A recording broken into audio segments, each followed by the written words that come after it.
आज हम महाराष्ट्र से आई एक बेहद दुखद और सच कहूं तो विचलित करने वाली खबर पर थोड़ी गहराई से बात करेंगे। जी। हमारे पास कई न्यूज़ सोर्सेस हैं, जैसे एनडीटीवी, इकोनॉमिक टाइम्स, सियासत.com और भी हैं। हाँ, लेटेस्टली ग्राउंड न्यूज इन सब ने कवर किया है इसे। हाँ, तो इन सब से जानकारी मिली है हमें। ये घटना सांगली जिले की एक बहुत ही मेधावी छात्रा थी, साधना भोसले, उनसे जुड़ी है। जी। हमारा मकसद सिर्फ ये नहीं कि क्या हुआ वो बताएं, बल्कि इसके पीछे जो बड़े सवाल हैं उनको भी समझने की कोशिश करें। हाँ, ये घटना वाकई मतलब झकझोर देती है। सिर्फ 17 साल की थी साधना, सांगली के नेलकरंजी गांव की, और मेडिकल की तैयारी कर रही थी, नीट की। हाँ, और बहुत होनहार थी। 10वीं में 92.6% मार्क्स थे उनके। मतलब उनकी लगन तो साफ दिखती है इससे। बिल्कुल बिल्कुल, जाहिर है काफी मेहनत कर रही होंगी। लेकिन फिर शनिवार रात को, मतलब 21-22 जून के आसपास की बात है ये, एक नीट का मॉक टेस्ट हुआ था शायद। हाँ, और उसमें शायद उनके नंबर मतलब उम्मीद के मुताबिक नहीं आए, कम आए। ओके। और इसके बाद जो हुआ वो बहुत ही भयानक है। आरोप ये है कि उनके पिता धोंडीराम भोंसले, जी, जिनके बारे में कहा जा रहा है कि वो स्कूल टीचर हैं या प्रिंसिपल। हाँ, कुछ स्रोत टीचर कह रहे हैं, कुछ प्रिंसिपल, तो उन्होंने कथित तौर पर साधना की बेरहमी से पिटाई की। और ये कोई मामूली पिटाई नहीं थी।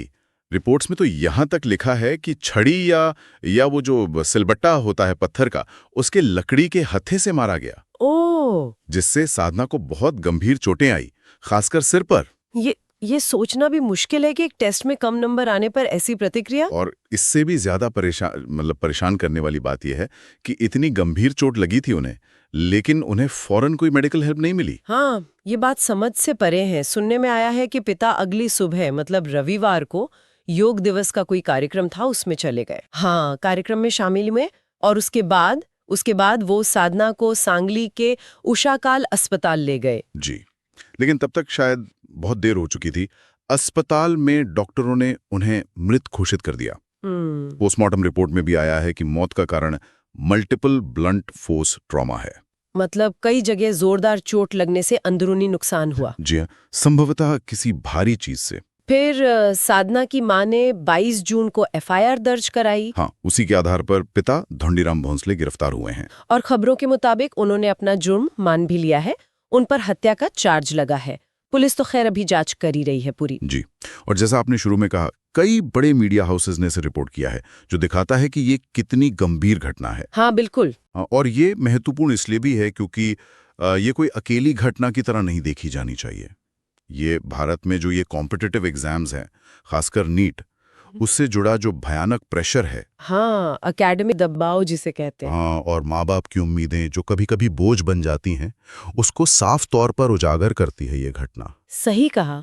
हमने पहले भी देखा है, नीट और दूसरी परीक्षाओं के तनाव में छात्रों के आत्महत्या करने की खबरें भी आई हैं। बिल्कुल, ये सब कहीं ना कहीं छात्र का जो मानसिक स्वास्थ्य है और परिवार की जो अपेक्षाएं हैं, उनके बीच संतुलन बिगड़ने की तरफ इशारा कर रहा है। ये एक पैटर्न है। हाँ, कई रिपोर्ट्स इसी बात पर जोर दे रही हैं कि ये सिर्फ एक परिवार की कहानी नहीं है, ये एक बड़े सामाजिक मुद्दे का लक्षण है, एक सिम्टम है। सही बात।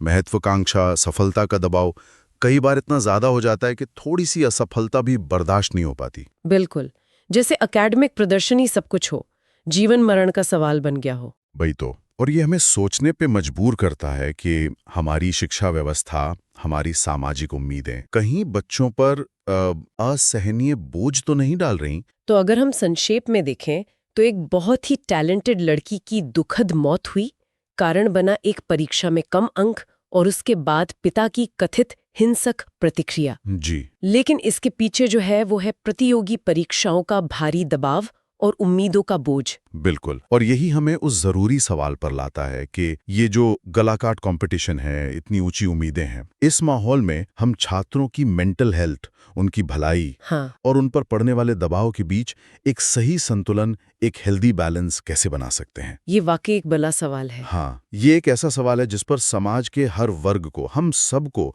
गंभीरता से सोचने की जरूरत